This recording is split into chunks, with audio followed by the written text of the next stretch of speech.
These AMAs are getting so popular. The original idea of the AMA was that people were doing them on Twitter and on Facebook and so on, and they were text only. And we thought, well, why not do an AMA and ask me anything live and video? So here we are.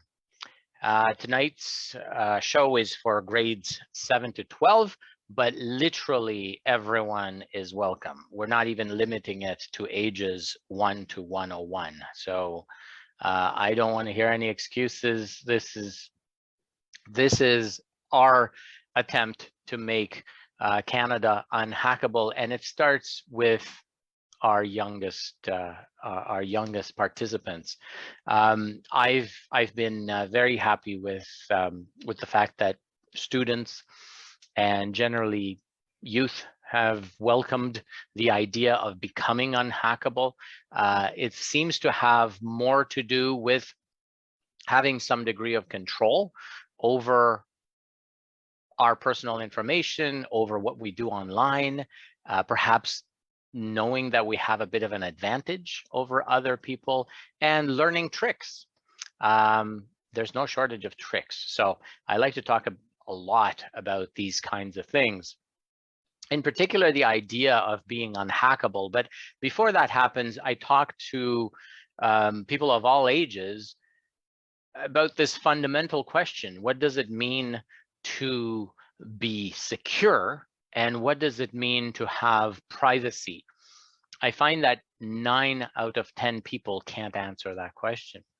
So even as you're thinking about it right now, I wonder whether you'd be able to think about some key points about what you think privacy is and what you think security might be.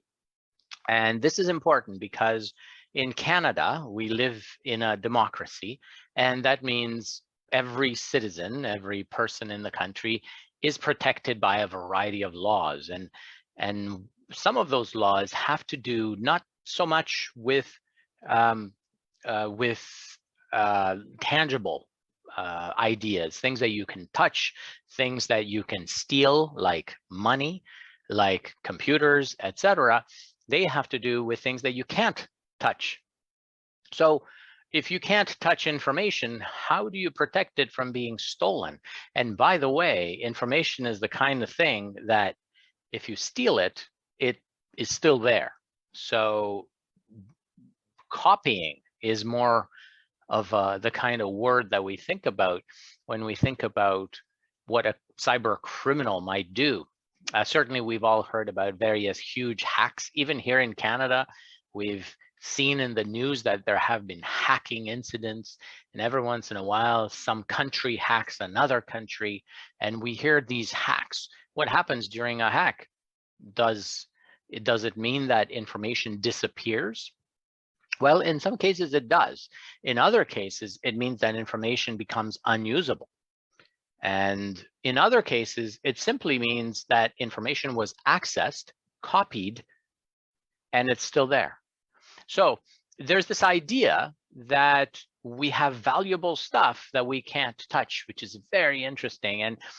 And young people today don't have any problem with that idea. I think that's awesome. We call young people digital natives because they were born at a time where things happen on the computer. My kids right now are playing online and they're trading various objects with people, and they're fighting with other people to get armor and weapons and all these virtual things.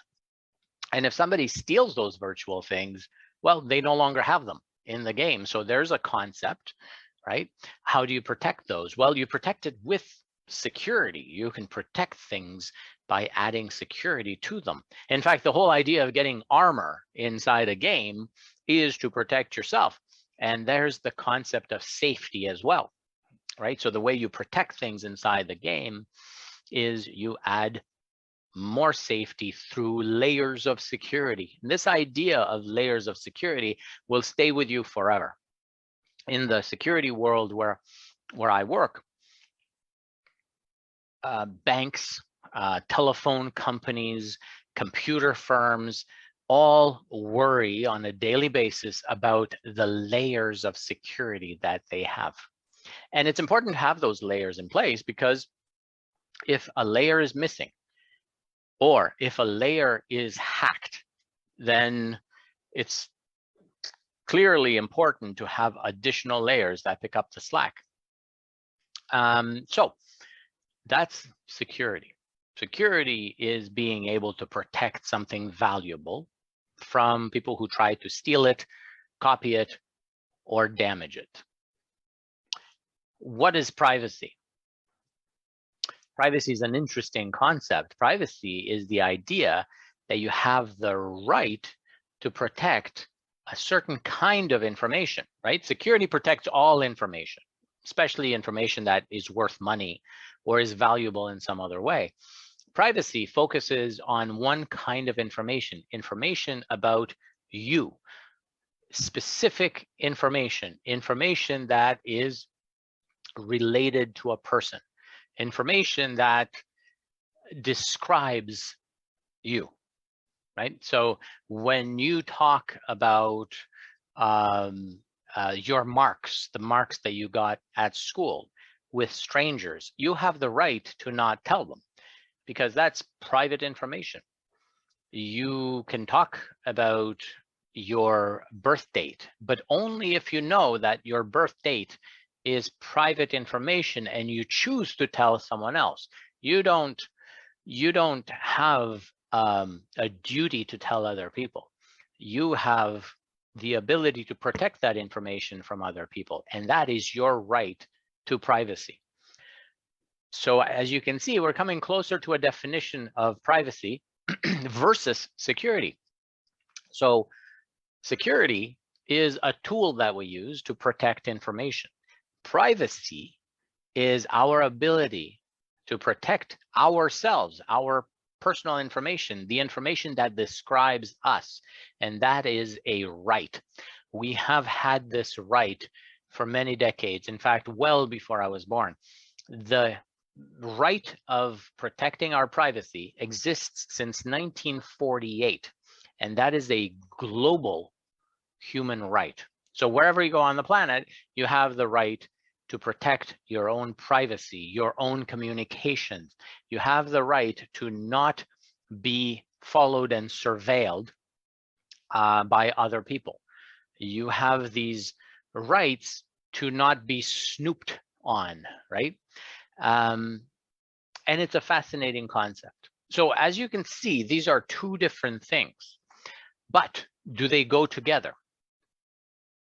And that's something that a lot of people need to understand.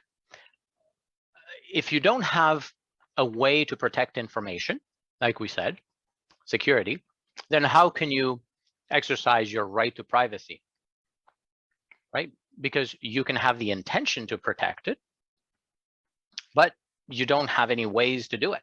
So if you can't protect it, then you can't protect your privacy. So privacy cannot exist without security, right? You can't protect your personal information from thieves, for example, unless you have an account that is protected by, let's say, a password. Right? You can still have an account, but if it has no password, then there's no security there, and the private information that's inside the account can be accessed by anybody. But can you have security without privacy? And the answer to that is yes. You can, like we said earlier, if you're protecting any kind of information, it doesn't have to be private information. It doesn't have to be information about you, where you live, your eye color, birthday, and so on. It could be any information, and you can still protect it, because security can be applied to different things. You can have a firewall, for example. We've heard about firewalls. We have an antivirus program. And those antivirus programs and those firewalls, they don't actually care what they protect. They just care about keeping the bad guys out. So you can have security without necessarily having privacy, right? So that's an interesting concept.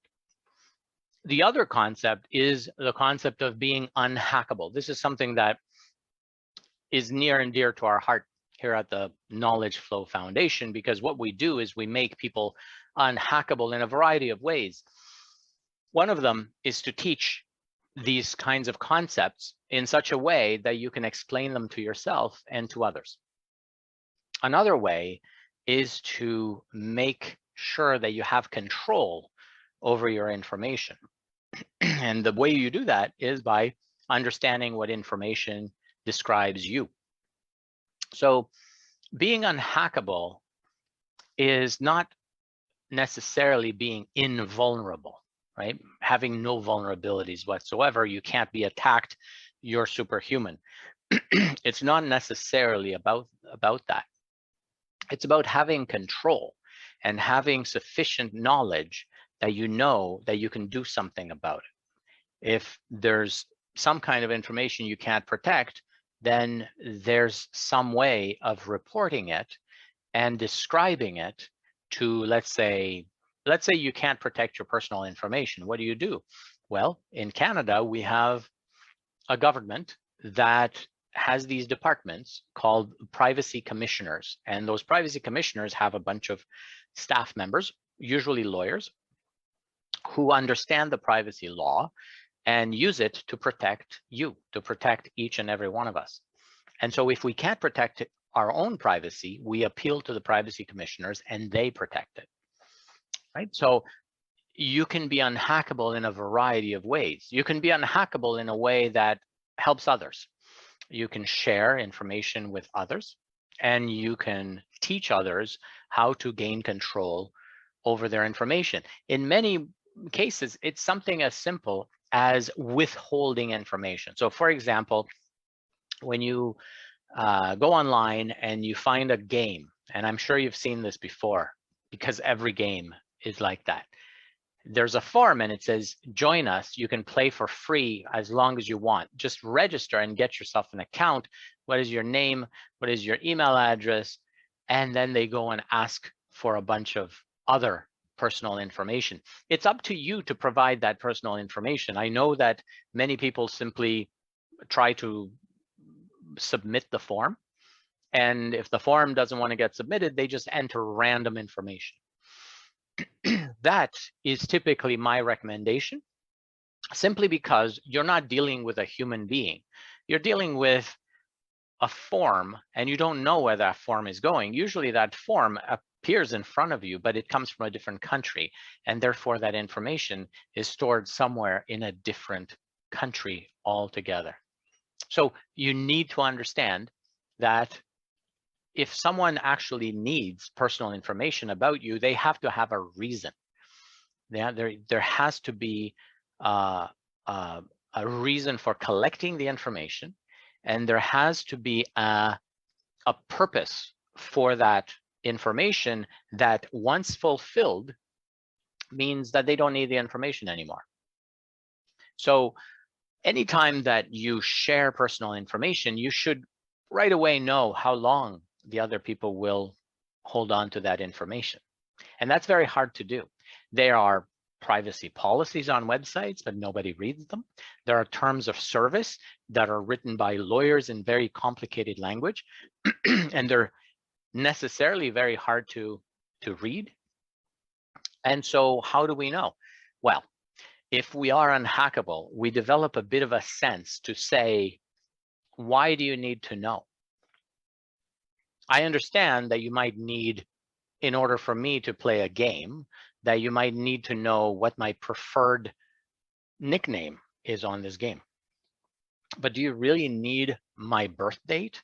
Maybe you need my age. Those are not the same thing, right? If you need to know my age because I need to be over 14, because there's a law in the United States that says I need to be at least 14, not over necessarily, but at least 14 in order to play, then fine, then ask me about my age. But why do you need to know the exact date if I can tell you that I'm 16 or 17 or 24, right? So asking for more information than is necessary is something that should be top of mind for you as you go through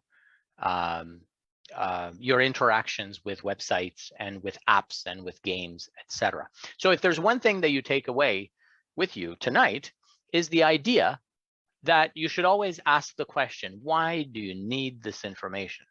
And how long will you keep it? And how much of this information are you going to collect anyway? As I go around this game and I'm playing the game, how much of this information are you going to keep about me? And how many other companies will it be shared with? Because in many cases, if you're playing a game for free, guess what? It's not a charity, so that game has to make money from you somehow. So if that means watching you play and seeing you do stuff or injecting little ads or commercials, well, that's the way that money is made.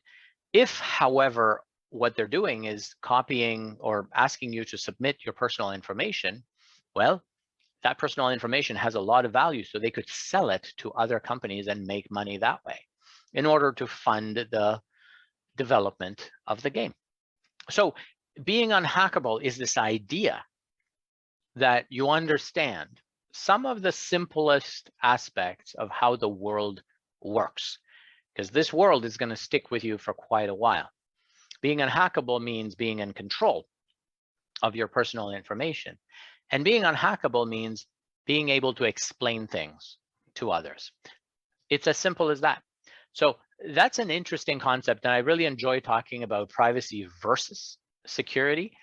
But there are different ways of interacting.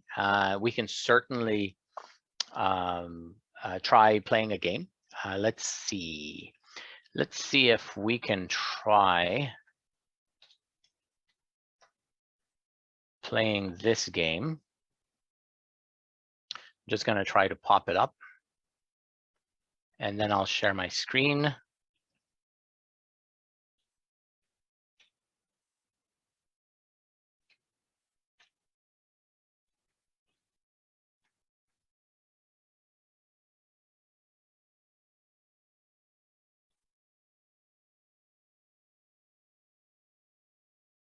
It's generating a nickname. So go to kahoot.it and enter that game pin 0423138. And then write in the chat and let me know that you're there.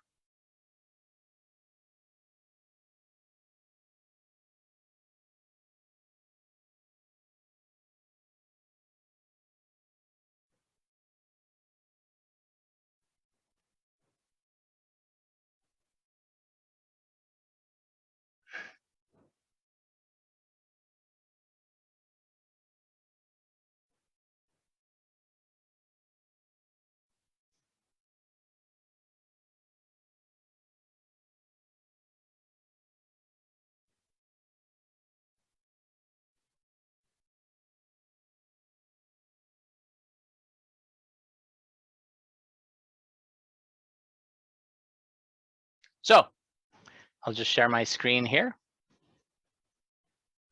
And the question is, what is a password? Is it a sentence? Is it a secret?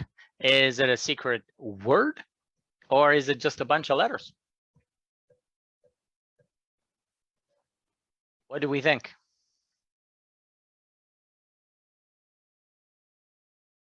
So that was a good practice question. We'll keep going. As you can see, we have a tip. Passwords that you can find in the dictionary are usually the easiest ones to crack. Why? Because a computer can go through all the words in a dictionary in less than a second. So cracking passwords is just what computers love to do. What's the first step in creating a strong password? Make it easy for you to remember, but hard for others to guess. Use random letters and numbers. Ask your friends for ideas, or write it down.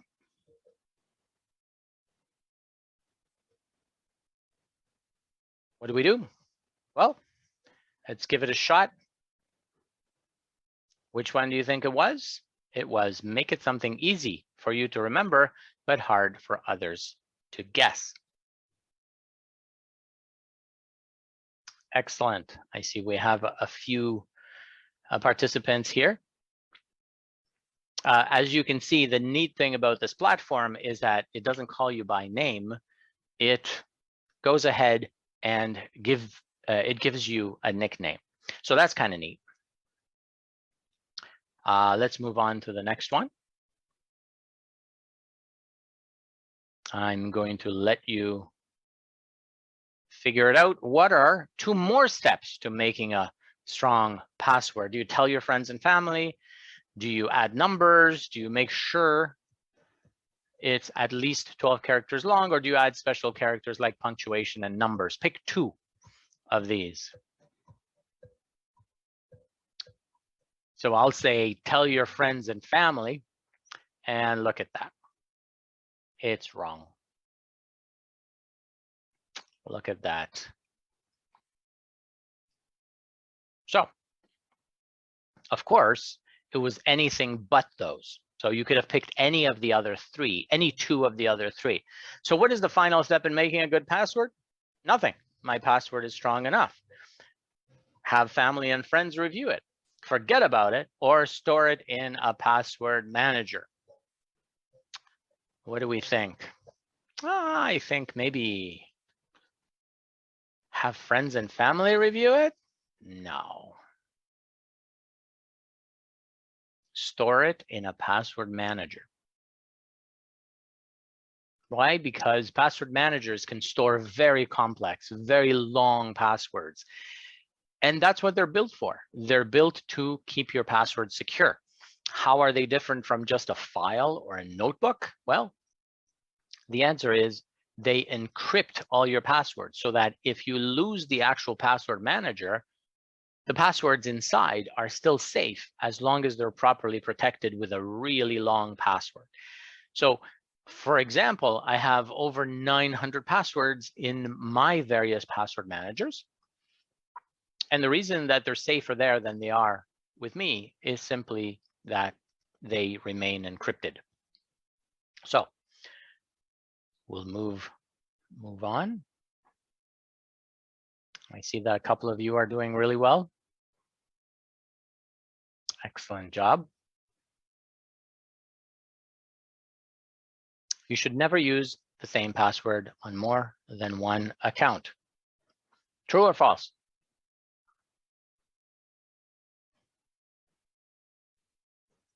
Should you use the same password on multiple websites or on social media, etc., because it might be easier to remember?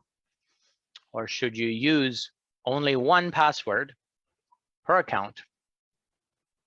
The answer is true. You should never use the same password on more than one account. Awesome. Very cool. I'm not doing too well, am I?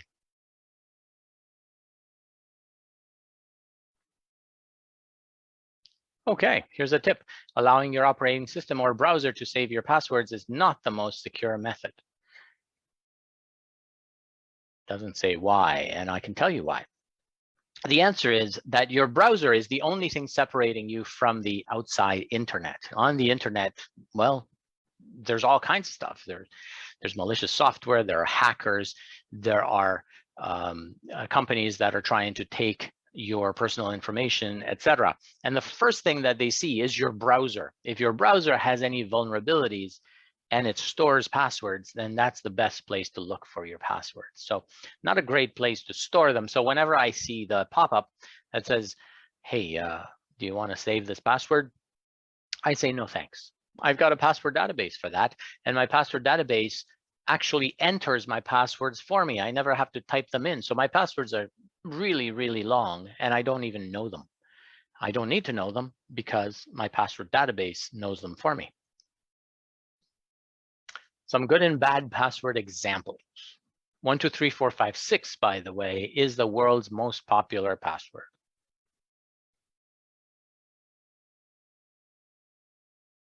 Which of the following is the strongest password? Pretty Princess 123, Pancakes Forever, Blue is the color of the sky 43, or music lover 987. I like the princess one. Oh no, I got it wrong again. Wow, that's so many bad ones in a row. So there's a couple of them that are right and a couple of them that are wrong. Can you guess why? Because we said that if the words exist in a dictionary, they're easy to guess. So if all you've got is words from a dictionary and a number that's easily incremented, computers do numbers really well. And they know that you put numbers at the ends of passwords. So if you're going to use numbers in your passwords, put them in the middle of the password. That'll confuse them a little bit. At least it'll make your password a little bit harder to guess.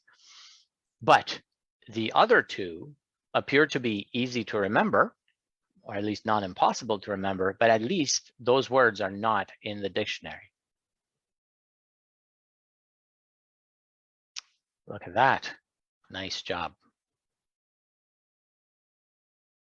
Which of the following is the weakest password?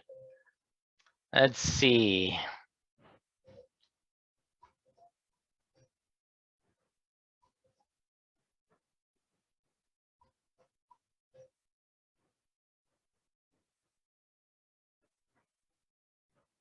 Three, two, one, and yep, all of the above are terrible. One has dictionary words. The other one is ABC123, which obviously is not a great idea because everyone types in ABC123. It's almost as popular as 1, 2, 3, 4, 5, 6. But it's even weaker because it's only got 5 characters. And the other one has 6 characters, but it's a dictionary word and it's got a number and it's very, very short anyway. So the most important thing about passwords is length. The longer a password is, the harder it is to guess. Right? So don't shy away from typing in passwords that are 15 or 20 characters long. Sometimes it's easier to type in a sentence than to type in a really complicated word like the ones that we saw on the previous screen, especially on a cell phone. Wow. You guys are doing well. Multi-factor authentication replaces the need for passwords. Is that true? What is multi-factor authentication? Have we heard about this before? I haven't mentioned it before.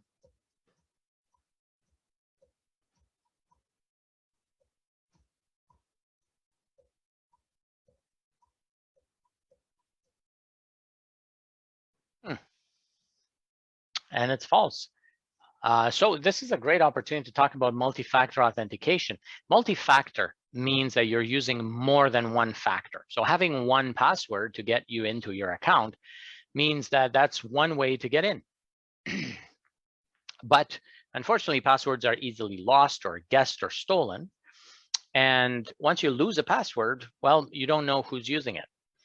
But if you have more than just a password, which you can memorize, if you have a code that you can pick up from, let's say, your phone or something that is texted to you from someplace else, well, you take that code and you add it to your password, and you suddenly have two things, something that you know and something that you have. And that something that you have typically expires within a minute. So it changes after a while. So even if someone steals it, it's only good for a few seconds, right?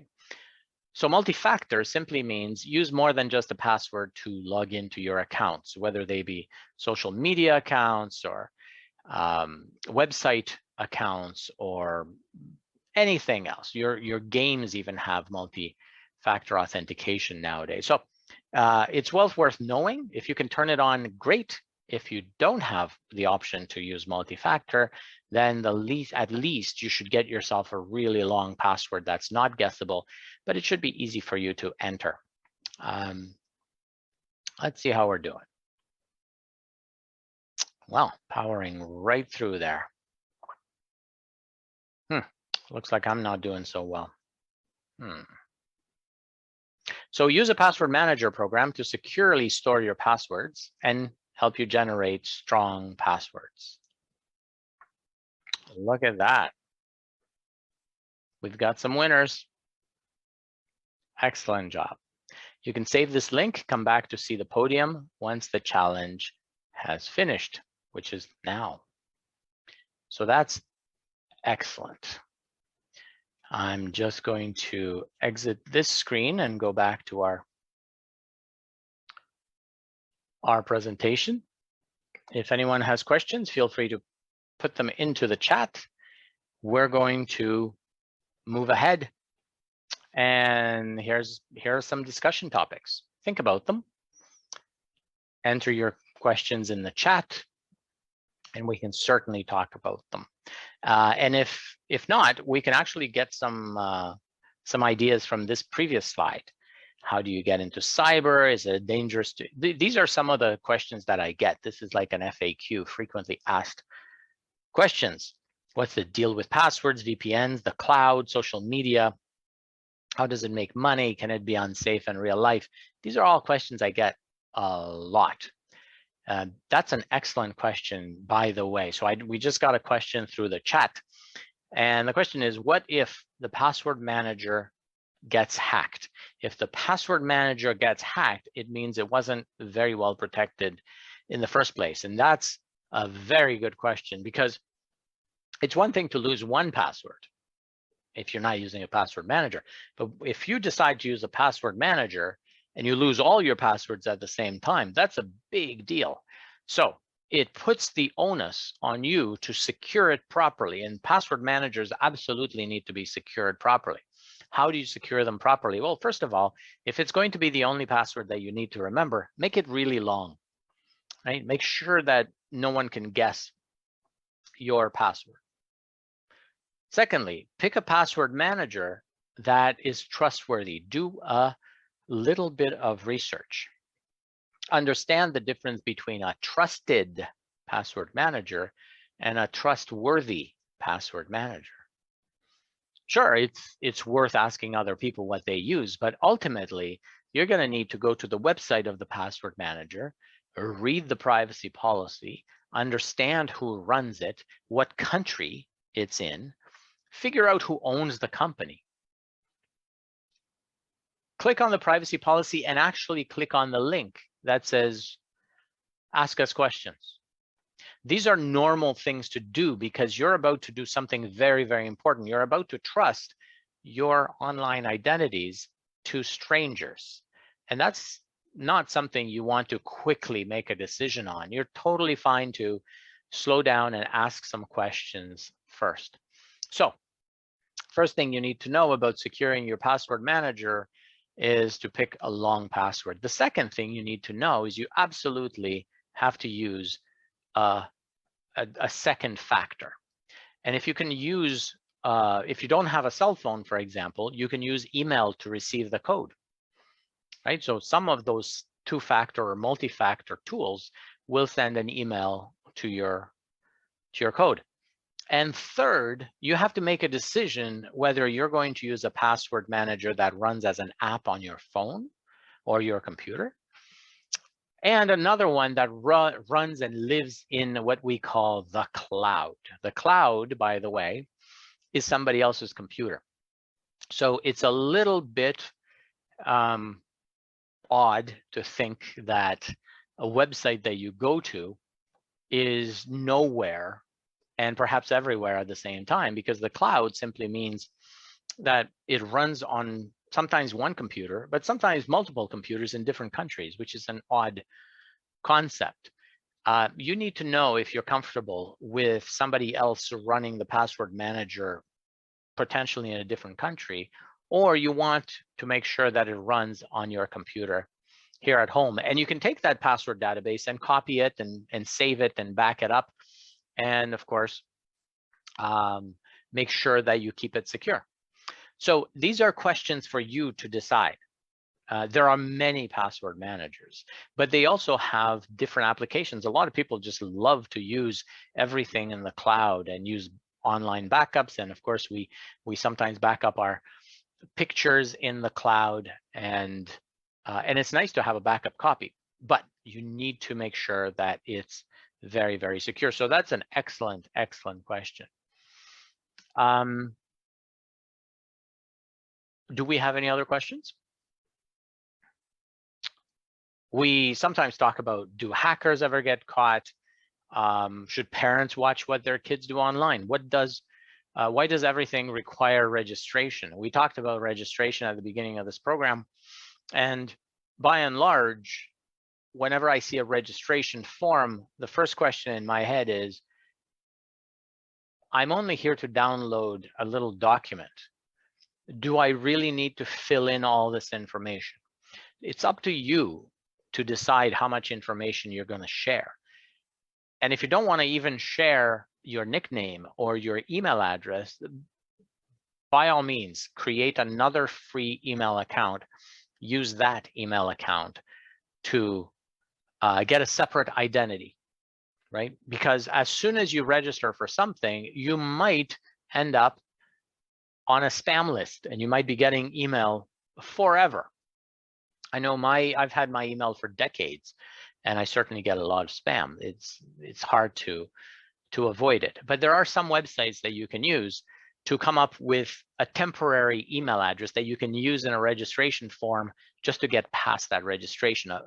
One website like that is called Mailinator, mailinator.com. Mailinator essentially gives you an email address that you can use on the spot, and it disappears after a while. So there's a ton of stuff to talk about from the perspective of being unhackable. And I hope that if you take something away tonight, like I said, it should be this idea that your personal information is yours alone, and there's only one person who can protect it, and that's you. You care the most about it, and you should know that whenever you share it, it's gone. It doesn't come back because you've just created a copy of it and you've given it or lent it to someone else, and they're going to likely make other copies of it. So be thrifty with your personal information and try to understand how else you can become unhackable, because other people do benefit. We have unhackathons where we encourage people to think outside the box and certainly think in these ways that allow them to protect themselves and others. And we have design challenges, we have Kahoot challenges, we have a number of these cool events that I personally enjoy a lot, and I certainly wish I had them when I was younger. But everyone's welcome to attend these things, and certainly to follow us at a variety of social media accounts. And yeah, so thank you for that. Now I can take some questions, or we can certainly wrap up, and with that reminder that we should all strive to be less hackable every day. Remember, it doesn't mean that you're invulnerable.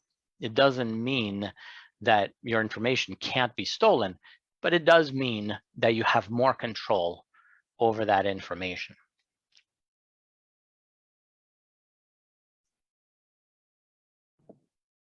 So no questions on this side over here, but on the Facebook side, someone asked, what is a password manager? Oh, excellent. Well, that's an excellent question. Password manager is just a database. Password manager, let me just pop up an interesting screen, because so I teach at the University of Toronto, I teach at a number of other schools, and one of the things that I like to do is get students to do research. After all, a school is an academic institution, and as an academic institution, there are few places that are better suited to doing proper research online than students inside a school, especially graduating students. So one of the studies that I found most interesting over the past couple of years, and we just finished another one this week, is how to select a password manager. A password manager or a password database is just a little program that keeps track of your passwords. That's all. But it comes with tremendous benefits. It allows you to come up with really, really long and strong passwords that you don't need to know. They're completely random. They could be 30 characters or 50 characters long. And for me, I really like the fact that they enter them into the websites for me. I don't have to type them in. And that's a big deal because sometimes your phone could be infected and keystrokes can be stolen. And your computer might be infected with a virus that you don't know about, and it could have a keylogger in it. And a keylogger essentially logs your keystrokes. So it sees you typing it in. So if you can avoid typing passwords, it's more than just a convenience. It's a security feature. So when you get your password manager, make sure that you get it to enter your passwords as well. And that's an additional convenience. So there are some password management tools that are very popular. KeePass, NPass, Dashlane, Bitwarden, all kinds of stuff, right? Like there are probably hundreds of them. Many of them, if you get them willy-nilly, if you go to your, to let's say the Play Store, and you download a random password manager, chances are you'll download one that has a virus in it. So don't just download them and run them on your computer and see which one you like best. Do your research first. And a good place to do your research first is to go to the knowledge flow. Just Google this, safer password managers knowledge flow. And that'll give you some of the research that we've done. And there's a lot of stuff here that looks technical, but the fact is it's fairly simple. As you can see here, there's the tool name. It goes from 1Password to Samsung Pass, but of course there are dozens of others. We just don't have the manpower to test them all. And we did something very, very simple. We looked to see whether they encrypt passwords. As you can see, they all have an encryption standard. And we looked to see if they support 2FA or MFA. Remember what that stands for? It stands for multi-factor authentication. So that it allows you to use a separate code. Now, 2 of these do not support, or they say they don't support MFA, but that's not necessarily true. Both of these password managers actually support multi-factor. It's just that you have to get an add-on or just a little extension to the tool. So it says no because the tool itself doesn't support it, but you can add a little program to it and it easily supports it. Unfortunately, they lost some points as a result. So this gives you a bit of an idea of some of the top ones. So at least you know where to start, right? It's never my job to recommend one tool and to say, just use this one, right? I can show you interesting websites and so on. But these tools are useful for different people. As you can see, there are some popular ones that you've probably heard of, like LastPass, 1Password. You may have even heard of NordPass. There's a number of them here. Certainly the iCloud keychain, a lot of you have heard of. And this is a short list. So just the same way that in business, a company creates a short list of suppliers and then tests them all, you should do the same thing with these.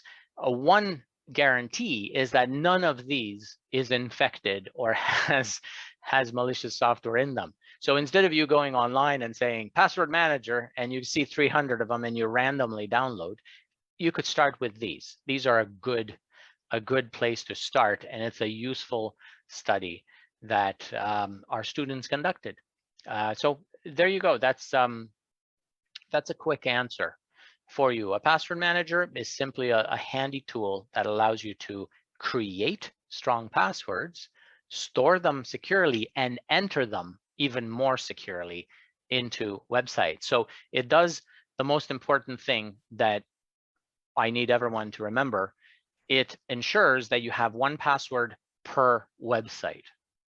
And the reason you need to never share your password or reuse your password across websites is that those websites are going to get hacked. No one can guarantee that a website will not get hacked. And so when they do get hacked, chances are they won't even know about it. So you won't even know that your information was lost or stolen. And the first thing that thieves do with your website after they steal it from a hack of a website is they go to other websites and they try your password into other websites. So where do they go first? They go to Gmail to see if they can access your email account. In many cases, this works. They go to Facebook, they go to Twitter, they go to a variety of game sites. They go all over the place. And in many, many cases, a high percentage, they find that a password stolen on one site will work with your email address on a different site. But by preventing that, and it's easy to prevent, you simply have to, or to prevent that, you simply have to select a different password on every site, and a password manager will do that for you. Teaching other people to use a password manager is sometimes a challenge. I know my parents don't enjoy using a password manager. So there are various mnemonics and other tricks of the mind that you can use to remember passwords, but none of them is as secure as having a randomly generated long password that can be entered automatically. So thank you for that question. That was really good. Is there a cost associated with the password managers? Sometimes. I want to say half of the password managers you just saw on the list cost some money to have the pro package. Some of them have a family pack. Others have just a free offer. You just download it and you use it. But by and large, the ones that do charge money tend to be reasonable. And the reason that it's reasonable to ask for money is simply that they protect so much of your valuable information. I mean, it's your identity data, it's your personal information, it's your privacy that they protect. And now we know the difference between security and privacy. These password tools apply security to protect your privacy, and that's worth something. Sounds good. Thank you, Claudio. Those are great questions. I really enjoyed this. Looks like that's all the questions we have. That's awesome. We can certainly wrap up. I'm thrilled if people just walk away with one key point, right? And so there's usually a key point to my seminars, to my Unhackable sessions, to my AMAs. Well, tonight it was twofold. Obviously, we want to remember that we should not reuse our passwords, and we want to make sure that that there's a big difference in our minds between privacy and security. So thank you very much, everyone. It's been a pleasure. Thank you for joining me. And if you're watching this recording, feel free to go to knowledgeflow.ca and enjoy some of those reports and research that are there for free. So thank you to the Markham Public Library for putting this on. It really is a useful public service that doesn't just help the immediate community, but literally everyone. Thanks very much.